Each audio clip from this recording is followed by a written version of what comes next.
Hallelujah.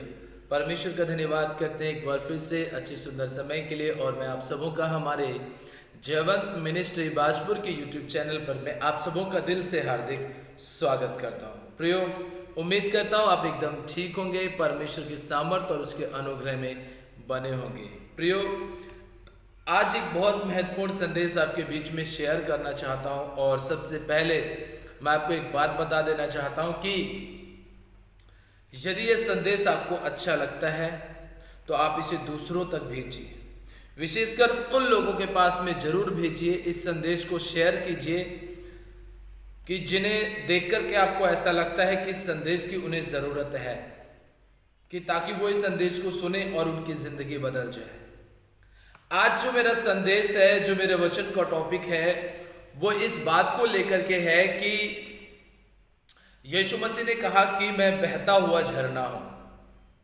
मैं आपको बता देना चाहता हूं कि झरने दो प्रकार के होते हैं। पहला एक आत्मिक झरना और दूसरा सांसारिक झरना।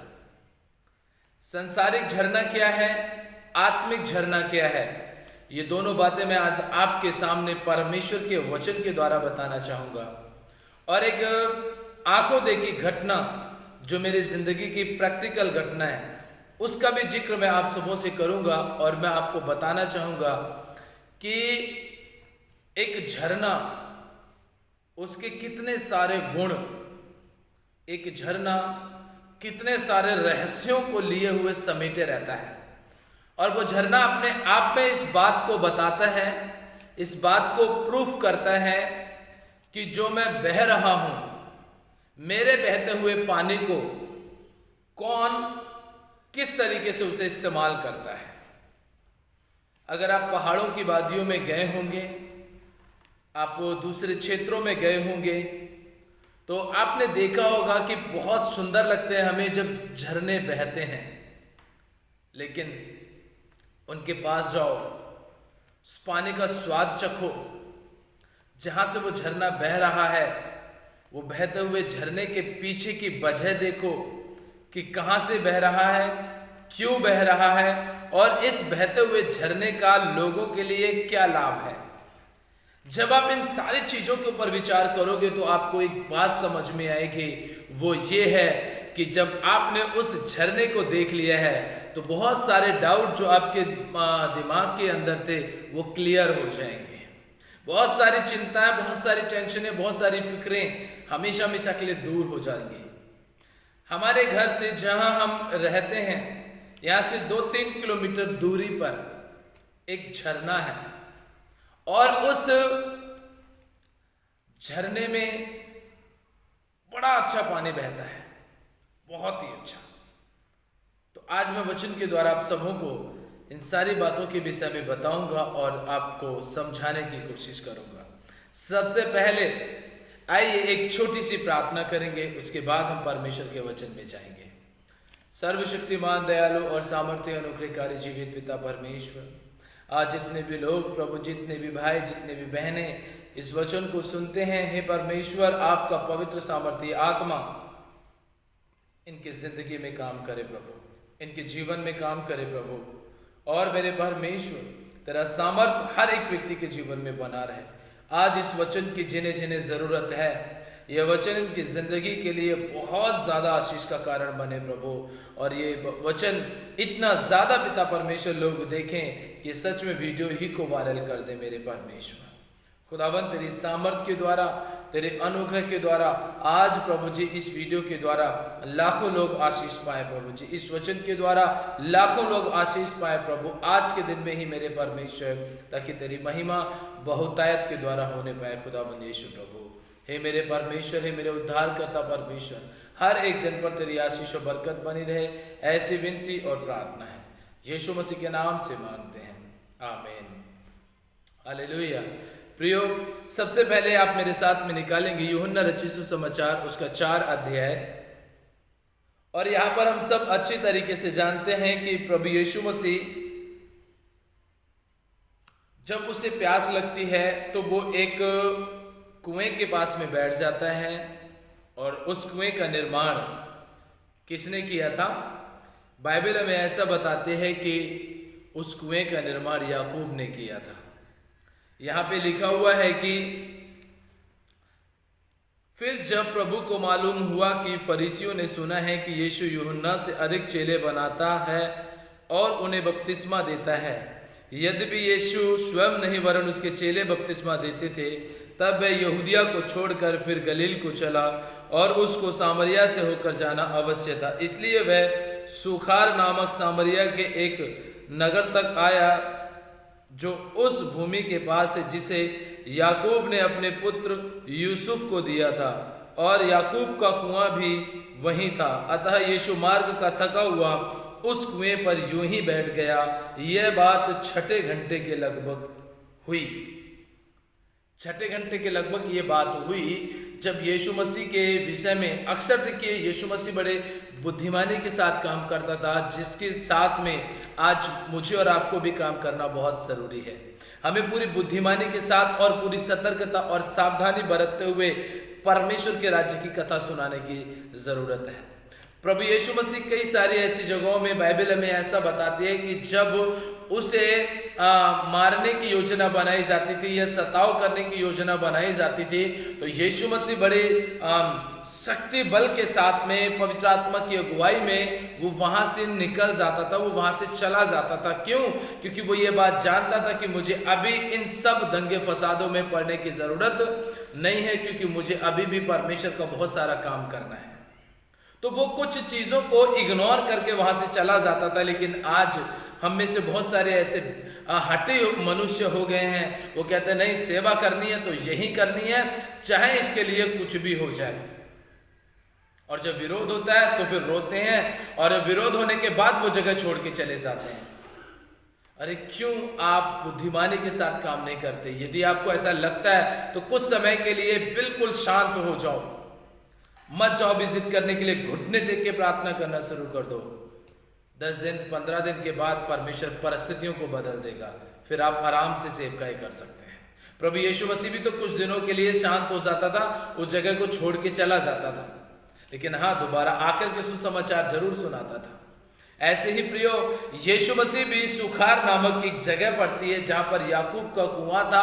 वहां पर जाकर के मार्ग का थका हुआ, लगभग 6 घंटे उसे हो चुके थे, और 6 घंटे का थका हारा वो एक जगह में जाकर के कुएं के पास बैठ जाता है। और जब उसे प्यास लगती है तो देखता है कि एक सामरी स्त्री वहां पर अपना मटका लेकर के, अपना घड़ा लेकर के पानी भरने के लिए आ रही है। और यीशु मसीह यहूदियों की पोशाक पहने हुए, यहूदियों के कपड़े पहने हुए उस कुएं के पास बैठ जाता है। मेरे हिसाब से तो शायद वो स्त्री पहले आने में डरती भी होगी कि अरे यहाँ तो एक यहूदी बैठा और हम सामरी हैं, हमारा तो इनके साथ कोई लेन देन ही नहीं है, तो मैं कैसे यहाँ से पानी भरूं। लेकिन वो फिर भी हिम्मत जुटा करके वहां गई होगी, और जब उसने पानी भरा तो यीशु मसीह ने कहा मुझे पानी पिला। वो स्त्री कहती तू यहूदी होकर के मुझ सामरी से पानी मांगता है। तो हम सब इस बात को अच्छी तरीके से जानते हैं कि लिखा है, देखिए, इतने में एक सामरी स्त्री जल भरने आई, यीशु ने उससे कहा मुझे पानी पिला, मुझे पानी पिला। और आगे की घटना हम अच्छी तरीके से जानते हैं कि क्या घटित होती है। यीशु मसीह उसकी जिंदगी के वो अहम राज उसके सामने रखता है जो उसके सिवा किसी और को पता भी नहीं था। वो सारी बातों को जानती थी, और जब यीशु मसीह ने उसे सब कुछ बताया तो लिखा है कि उसकी जिंदगी बदल गई, और वो गांव में जाके प्रचार करते कि देखो जिसकी बाट हम जो रहे थे, जिसका इंतजार हम हजारों साल से कर रहे थे, वो मसीहा, वो भविष्यवक्ता मुझे मिल गया है, आओ मेरे साथ और आकर के चलो और देखो। यीशु मसीह ने जब पानी मांगा तो उस समय पर उसने एक बात कही कि अगर तू पहचानती कि जो तुझसे पानी मांग रहा है वो कौन है, तो वो तुझे जीवन का जल देता। इस पानी से तुझे बार बार प्यास लगेगी, लेकिन जो जल, जो पानी मैं तुझे देता, उससे तू जिंदगी भर तृप्त रहती। हालेलुया।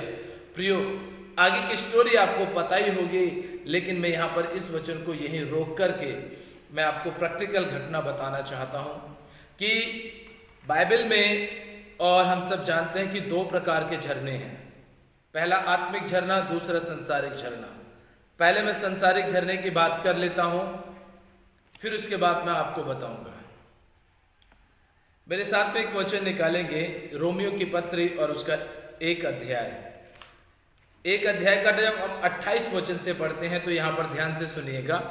जब उन्होंने परमेश्वर को न पहचानना चाहा तो परमेश्वर ने भी उन्हें उनके निकम में मन पर छोड़ दिया कि वे अनुचित काम करें। इसलिए वे सब प्रकार के अधर्म, दुष्टता और लोभ और बैरभाव से भर गए और डाह और हत्या और झगड़े और छल और ईर्ष्या से भरपूर हो गए और चुगलखोर, बदनाम करने वाले, परमेश्वर से घृणा करने वाले, दूसरों का अनादर करने वाले, अभिमानी, डींग मार, बुरी बुरी बातों को बनाने वाले, माता पिता की आज्ञा ना मानने वाले, निर्बुद्धि, विश्वासघाती, माया रहित और निर्दय हो गए। वे तो परमेश्वर की यह विधि जानते हैं कि ऐसे ऐसे काम करने वाले मृत्यु के दंड के योग्य हैं, तो भी न केवल आप ही ऐसे काम करते हैं वरन करने वालों से भी प्रसन्न होते हैं।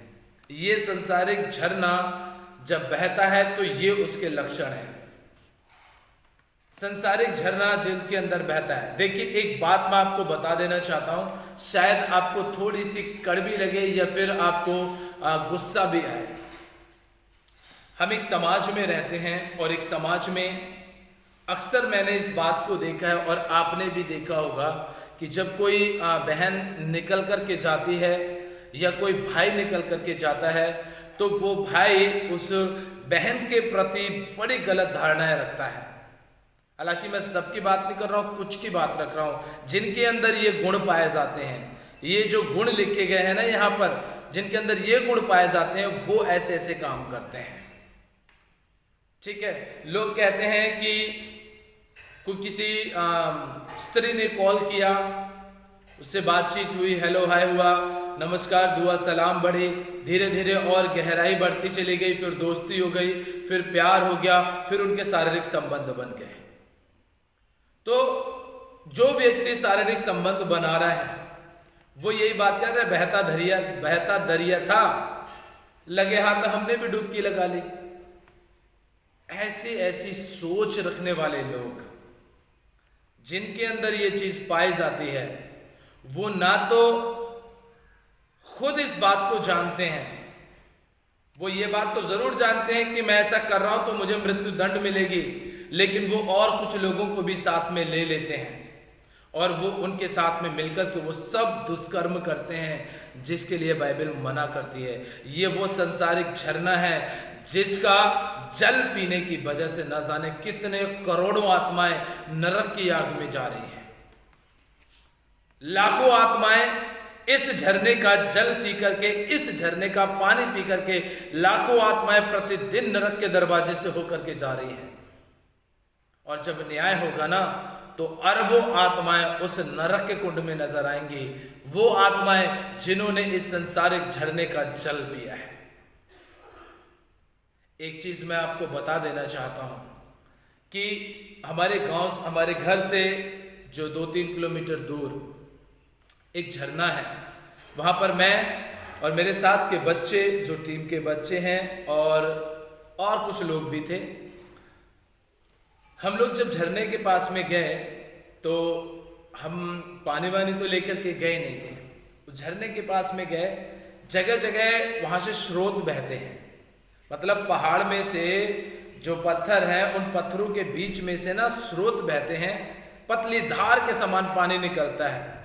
तो कुछ लोगों ने क्या किया, बोतल को काट करके आगे से और उसका जो मुंह होता है वो मुंह वहां पर फंसा दिया ताकि पानी एक धार में गिरे और सही तरीके से गिरे।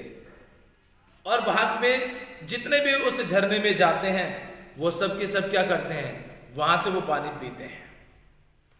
बड़ा मीठा पानी लगता है, बहुत ही मीठा पानी लगता है।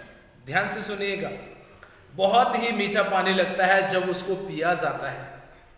और जहां से झरना गिरता है, जब उस झरने के पानी के नीचे जब हम नहाने के लिए जाते हैं तो वो पानी इतना ठंडा होता है जैसे कि मान के चले कि कोई बर्फ के पानी में नहा रहा हो। इतना ठंडा पानी होता है, मतलब आसपास का काफी सारा एरिया बिल्कुल ठंडा रहता है, बहुत जबरदस्त तरीके से। ठीक है, हमने वहां पानी पिया, बड़ा अच्छा लगा, हम नहाए, बड़ा अच्छा लगा। मेरे अंदर एक विचार आया, मेरे मन में विचार आया कि क्यों ना यार एक बार देख के आते झरना बह कहां से रहा है। तो मैं, मेरे टीम के बच्चे और हम कुछ लोग, हम पहाड़ पे चढ़ते चढ़ते चढ़ते चढ़ते करीब 3-4 घंटे की मशक्कत करने के बाद, प्रयास करने के बाद, कोशिश करने के बाद, जब हम जहाँ से वो झरना बह रहा था, जब हम वहाँ पर पहुँचे तो वहाँ का जो नज़ारा देखा ना, वो नज़ारा देख करके अंदर ही अंदर आग लग गई। सोच रहे होंगे कैसे? ऐसी आग लग गई, ऐसी आग लग गई कि वो पानी पीने का, जो हम पी रहे थे, जो पानी हमें मीठा लग रहा था, वो तब तक अब वो पानी पीने की हिम्मत नहीं हो रही थी। क्यों? आज के समय में हम चर्च जाते हैं, कलीसियाओं में जाते हैं, उपवास के साथ प्रार्थनाओं में समय बिताते हैं, बाइबल के साथ समय बिताते हैं, परमेश्वर की आज्ञाओं के साथ समय बिताते हैं। ये सब कुछ उस मीठे पानी के समान है जो अभी तक उस चट्टान को चीरते हुए एक स्रोत निकल रहा है, जिसको हमने पानी बोला कि बड़ा मीठा पानी है। ये सब कुछ ऐसा है, लेकिन सच्चाई तब पता चलती है जब हम, जहाँ से मीठा पानी आ रहा है, जब हम वहाँ तक पहुँचते हैं तब हमें पता चलता है। जब हम उस झरने के ऊपर गए तो एक नदी बह रही थी, उस नदी का छोटा सा हिस्सा कट करके वो वहाँ से पानी नीचे गिरता है जहाँ से वो झरना बना हुआ है। अक्सर हमारे उत्तराखंड के अंदर ऐसे न जाने कितने हजारों झरने हैं जो बहते हैं और जिसका अपना अलग ही एक नज़ारा है। हम वहाँ पर गए तो हमने पता है क्या देखा? वहाँ देखा जंगली जानवरों की पॉटी, मतलब जंगली जानवरों का मल मूत्र सब पानी के अंदर था। पत्ते सड़ रहे थे उसके अंदर, इतने लंबे लंबे कीड़े उसके अंदर घूम रहे थे, बंदर भी उसके अंदर से आना जाना कर रहे थे। कई सारे तो बंदर भी वहाँ उस पानी के अंदर मरे पड़े हुए थे। कई ऐसी गंदी गंदी चीज़ें उस पानी के अंदर थीं जिसको देखने के बाद हमारी तो तबीयत ही खराब हो गई थी कि जब नीचे का जो पानी बह रहा है वो कितना अच्छा और मीठा है, लेकिन जब हमने ऊपर आकर के देखा तो वहाँ पर पत्ते सड़ रहे हैं, उसमें कीड़े मकोड़े पड़े हुए हैं, उसमें तमाम प्रकार का मल मूत्र पड़ा है जंगली जानवरों का, और तमाम प्रकार के 2-3 तो बंदर उसमें मरे पड़े थे। एक सुअर, जंगली सुअर उसके अंदर मरा हुआ था। नीचे पानी का स्वाद कुछ था और ऊपर देखा तो अंदर ही अंदर तो दिमाग खराब हो गया, आग लग गई अंदर कि हम इतना गंदा पानी पी रहे थे। और मैं आपको बताना चाहता हूँ, हम बेशक वहाँ पर जाते हैं, लेकिन अब मैं नहाता भी नहीं हूँ और मैं पानी भी नहीं पीता। क्यों? क्योंकि मैंने वो जगह को देखा जहाँ से पानी आ रहा है। प्रियो, ये हमारे जीवन की सच्चाई है। हम बाहर से तो बहुत अच्छे लगते हैं, दुआ बंदगी और परस्तिश करने वाले लोग लगते हैं, लेकिन अंदर हमारे अभी भी ये सब जो मैंने अभी काम आपको बताए थे, जो अभी हमने रोमियो की पत्री 1 अध्याय से पढ़ा है उसके 28 वचन से, ये काम आज भी हमारी जिंदगी के अंदर बने हुए हैं, जिसकी वजह से हम बाहर से तो मीठे दिखाई देते हैं लेकिन अंदर से कड़वाहट भरी हुई है। संसारिक झरना हमारे अंदर से बह रहा है, सामने से तो सब कुछ अच्छा लगता है, लेकिन अंदर ही अंदर वो सब प्रकार के मल मूत्र, वो सब प्रकार की गंदगी, वो सब प्रकार के कीड़े मकोड़े आज भी अंदर सड़ रहे हैं। और सड़ने का मतलब है व्यभिचार करना, नशे करना, गंदे काम करना, लुचपन करना, बुरे काम करना, ये सब काम हमारे अंदर सड़ रहे हैं, जिसको हम अंदर ही अंदर करते भी रहते हैं और बाहर से मीठे झरने के समान रहते हैं। लेकिन यीशु मसीह इकलौता आत्मिक झरना है, यदि उसके जीवन का जल आपने पी लिया तो जिंदगी भर आपको अंदर से सड़ने की जरूरत नहीं है, बल्कि वो झरना आपको अंदर से भी शुद्ध पवित्र कर देगा। हालेलुया। संसारिक झरने से बचिए प्रियो, आत्मिक झरने में बने रहिए, यीशु मसीह में बने रहिए और गंदगी को अंदर से खत्म कीजिए। ये संदेश यदि आपको अच्छा लगा है तो दूसरों तक जरूर शेयर कीजिएगा। तब तक के लिए हम कल एक फिर नई वीडियो के साथ आपके बीच उपस्थित होंगे। तब तक के लिए आप अपना, अपने परिवार का ध्यान रखें, प्रभु में खुश, मगन और आनंदित रहें। सभी को दिल से प्यार भरे शब्दों में जय मसीह।